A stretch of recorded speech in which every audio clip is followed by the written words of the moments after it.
Okay, so news this week, there's price rises coming to Game Pass. Now, viewed from a sort of meta perspective, this is to be expected, right? Because all subscription services have gone up. Let's not forget that PlayStation put like a gigantic price rise onto PlayStation Plus. However, let's just say that the messaging around Game Pass is somewhat confusing. So, what's happening is that there's going to be, well, the whole point of a lot of Game Pass marketing has been play day one on Game Pass, but Microsoft is going to be introducing a Game Pass tier at $14.99, I believe, that does not offer day one games. Crucially, it doesn't tell you when you are going to be able to play those games. So, is it a month? Is it 3 months? Is it 6 months? Is it a year? Kind of think we need some clarity there. The aim seems to be to move people on to Game Pass Ultimate, which is now going up to $20. I believe it was 17 or 18 prior. 17, I think, yeah. 17, okay. So that's a significant price increase. But, viewed within the overall landscape of price rises across subscription services, I can see that. And obviously there's going to be Call of Duty and Activision Blizzard games arriving. Okay, meanwhile, on the PC side of things, there is a price increase happening to PC Game Pass, but it's still going to be just $11.99 in order to access the day one games. So it's going to be cheaper than the console Game Pass that doesn't offer it. Mm-hmm. And again, this is sending out, I'm sure there are reasons for doing it, simply from a strategic perspective. Maybe Microsoft doesn't feel that PC users will absorb, that sort of level of increase in price. And that's why it did it. However, what this means is that the message being sent out clearly is that, we seem to be favouring the PC user over the console user. It's further diminishing, seemingly how Microsoft is viewing the console audience. Have I got that right or wrong, Oliver? I think it's just about right. Jeez, what do I say about this? Well, I'll be a bit more positive, because I think at some point, if you're going to add the Activision Blizzard titles to Game Pass, and we've not seen that. I think outside of Diablo 4, which was in May, I think, we've not seen that. But presumably these titles are going to be added. We know that the next Call of Duty is going to be on Game Pass. We know that I think there was a leak that in August we're going to see titles like Crash Bandicoot come out on Game Pass. Presumably they have some staggered rollout to keep people interested. That's quite something, getting like the new Call of Duty every year. I think a lot of people are interested in that. There are other Activision games besides Call of Duty, if you can believe it or not very many of them these days, but there certainly are some in the catalog. And then of course a lot of Blizzard titles that people are very interested in. So I think that is compelling. Personally, I would love it if they did introduce some more older titles, some more older Activision titles, some more older Blizzard titles. Yeah. I'd love it if they did more ports. I'd love it if they did more remakes, like, the older Black Ops titles, like Black Ops 2 is a classic. If they did a remake of Black Ops 2 in line with what they did with Modern Warfare 1 and Modern Warfare 2, or the 2007 Modern Warfare and the 2009 Modern Warfare, I should say, because the names are confusing. Maybe even some console ports of Blizzard games like Hearthstone, even again like World of Warcraft. I play World of Warcraft all the time on a controller. Those are interesting titles that you could bring over to possibly expand the, those games which have their own monetization programs, and so could bring in more income for them beyond just the increasing Game Pass users. I don't think that Activision Blizzard has done a great job historically of exploiting their older game catalog. They tend to move on to newer games. They really want people's focus to be on the new Call of Duty every year. That seems like a constant focus of theirs. So they don't tend to dilute that focus with other Call of Duty efforts or other titles, except for like a couple things like the Crash Bandicoot revival recently. There hasn't been too much of the Tony Hawk revival that was seemingly a little bit short-lived. So I think there could be more movement there, some more interesting stuff there to justify the price. I don't think the price increase is unreasonable in that light. Do I love it? No. But, that kind of seems like the way things are going. And I think that, Activision Blizzard does add a lot of value. Yeah, sure. But it seems that the price rise for PC isn't really Yeah. changing that much. Plus, the day one stuff is still happening on PC Yeah. at a much cheaper price point. I'm just wondering, if the future of Xbox is essentially that it's going to be, kind of more PC adjacent. How's this pricing going to adjust then? I guess that's a discussion for another day. Thoughts on this one, Alex? Well, I mean, just the whole, I mean, if you're like Oliver said, someone who just really loves Call of Duty and you have your couple of games, I guess this is something that is a plus for you because now you're getting it at an overall somewhat cheaper price over a year's time, maybe, of buying the yearly game. Because you always buy the yearly game and maybe the DLC and Battle Pass, etc. I don't know. I think you'd still need to buy those. Well, in that case, then I don't know necessarily what it's about. Maybe you get it a couple of days early. Either way, I think, though, this is just showing like what I think is often ignored when people talk about consoles is just like the investment cost of software on the console side of things, unless you're buying physical used months later all the time, which I don't think is the standard consumer, is that you're just kind of getting into a software trap where you're taken as the sucker at that point. And this kind of feels like that to me, where the PC user is either not interested enough or too savvy to pay extra for this. And that's what I think that's about, because Microsoft, they probably have not made inroads to capturing a great audience size on PC.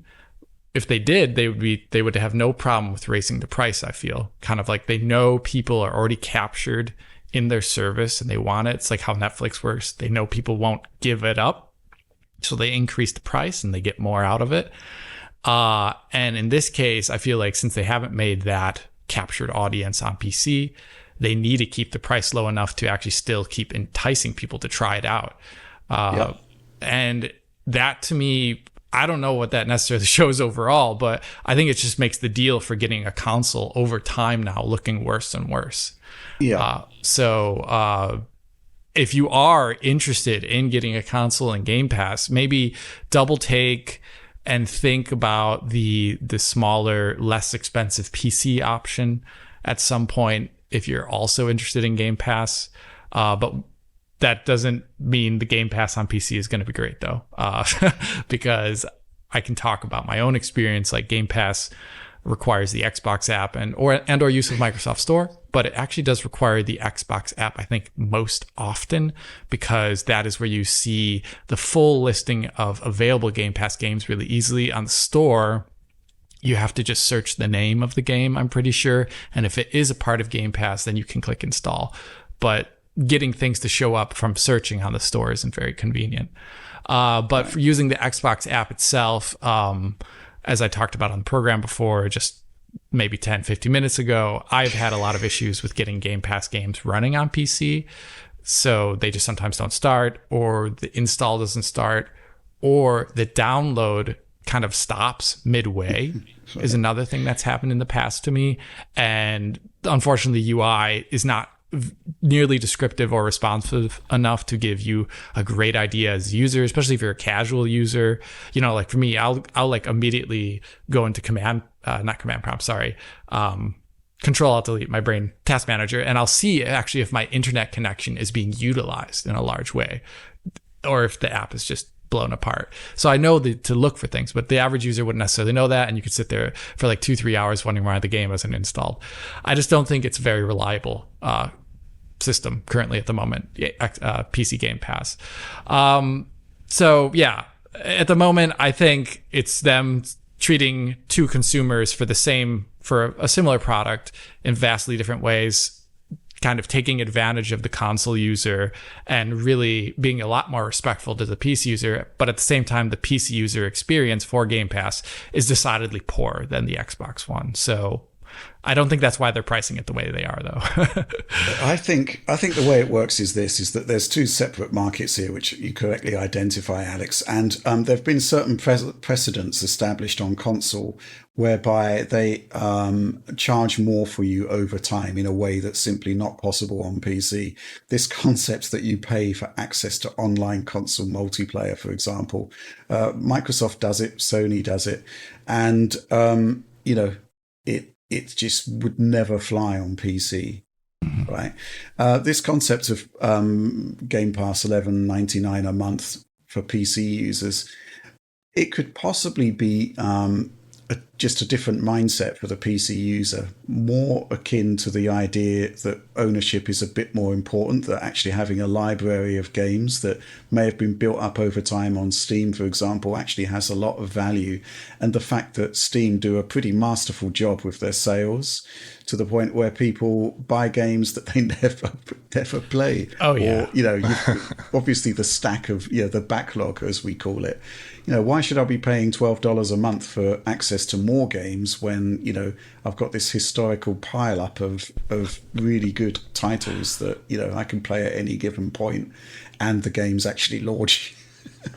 Right. I'm going to keep hammering this. The idea that you've got a launcher that doesn't launch is astonishing. It's astonishing.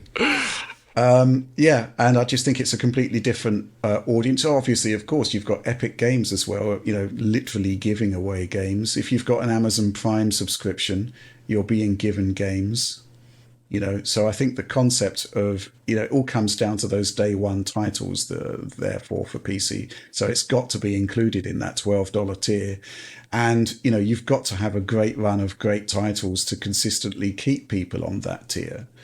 I'd say that it's been a bit patchy. The lineup going forward looks great for Microsoft, but right now, we've had Hellblade 2 and not much else this year. Yeah. Yeah. So I can see why they've had to sort of restrain themselves for PC. But it really, the messaging I'm getting from this is like, okay, we really want to sort of maximize value from our Xbox audience.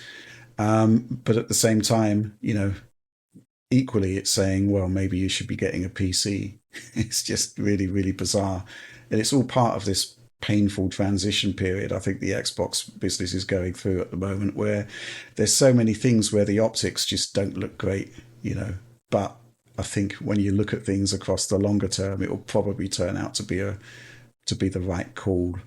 Similarly, I think you mentioned this, Oliver. We had the story from Tom Warren this week that Microsoft is considering, or may even being, pulling out marketing for Xbox consoles in Europe.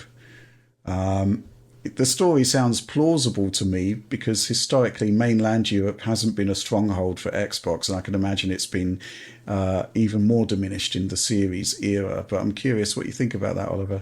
I think it's tough because Xbox Series sales are not so good. From what I understand in Europe, for the most part, PlayStation is a very dominant platform, whereas in like the North American market, Xbox historically has been pretty even with PlayStation, or even ahead of it during like the 360 era.